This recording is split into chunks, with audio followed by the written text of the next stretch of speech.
রাজ্যভিত্তিক আসরকে সামনে রেখে পশ্চিম জেলা স্পোর্টস বোর্ডের উদ্যোগে এবার অনুষ্ঠিত হল অনূর্ধ্ব 14, 17, 19 বছরের বালক বালিকাদের জেলাভিত্তিক জুডো প্রতিযোগিতা। পশ্চিম জেলা 3টি মহকুমা থেকে খেলোয়াড়রা অংশ নেয় প্রতিযোগিতায়। জেলাভিত্তিক প্রতিযোগিতা থেকে বাছাই করা খেলোয়াড়রা আগামী দিন অংশ নেবে রাজ্যভিত্তিক আসরে। অনূর্ধ্ব 17 বালক ও বালিকাদের জাতীয় জুডো চ্যাম্পিয়নশিপ এবছর অনুষ্ঠিত হবে রাজ্যে। তাই জাতীয় স্তরের এই প্রতিযোগিতার আগে অনুষ্ঠিত হবে রাজ্যভিত্তিক প্রতিযোগিতা। রাজ্যভিত্তিক আসরকে সামনে রেখে পশ্চিম জেলা স্কুল স্পোর্টস বোর্ডের উদ্যোগে শুক্রবার বাধারঘাট দশরথদেব স্পোর্টস কমপ্লেক্সের জুডো হলে অনুষ্ঠিত হল অনূর্ধ্ব 14, 17 ও 19 বালক ও বালিকাদের পশ্চিম জেলা ভিত্তিক জুডো প্রতিযোগিতা। তাতে পশ্চিম জেলা 3টি মহকুমা সদর মোহনপুর ও জিরানিয়া থেকে সবকটি বিভাগে মোট 37 জন খেলোয়াড় অংশগ্রহণ করে। এর মধ্যে জিরানিয়া থেকে বালক বালিকা উভয় বিভাগে 14 জন, সদর থেকে উভয় বিভাগে 14 জন এবং মোহনপুর থেকে উভয় বিভাগে 9 জন খেলোয়াড় পশ্চিম জেলা ভিত্তিক আসরে অংশ নেয়। জেলা ভিত্তিক আসর থেকে নির্বাচিত খেলোয়াড়রা আগামী দিন অংশ নেবে রাজ্য ভিত্তিক আসরে। এদিনের এই জেলা ভিত্তিক আসরকে ঘিরে অংশগ্রহণকারী খেলোয়াড়দের মধ্যে লক্ষ্য করা গেল ব্যাপক উৎসাহ উদ্দীপনা। পশ্চিম জেলা ভিত্তিক judo competition under 14 boys and girls, 17 boys and girls এবং 19 বয়েজ অ্যান্ড গার্লস। এখান থেকে যে দল নির্বাচিত হবে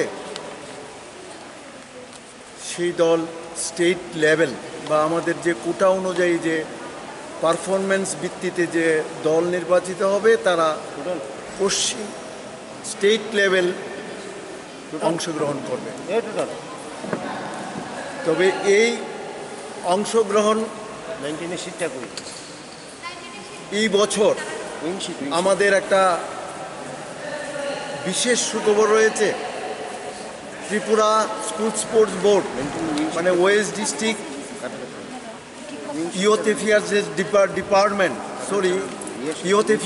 ডিপার্টমেন্ট 17 বছর যে ন্যাশনাল মিট ত্রিপুরাতে হতে যাচ্ছে, তো সেখানে আমাদের একটু লক্ষ্য রাখতে হবে যে এই বছর বিশেষ করে যেহেতু ত্রিপুরাতে হচ্ছে, ছেলে মেয়েদের 17 বছর আমরা যত বেশি পরিমাণে এই গেমটাতে এফোর্ট দিতে পারি ত্রিপুরা রাজ্যের জন্য পদক ততই বাড়বে। তো আমি বিশেষ করে যারা প্রতিযোগী এবং প্রতিযোগিনী, বিশেষ করে 17 বছর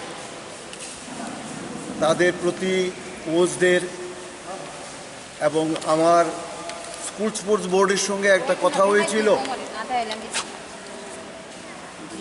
একটা কোচিং ক্যাম্প, দীর্ঘমেয়াদী কোচিং ক্যাম্প 17 বছর ছেলে মেয়েদের করার জন্য, যেহেতু আমাদের লক্ষ্য এবং উদ্দেশ্য। Bureau report, search India.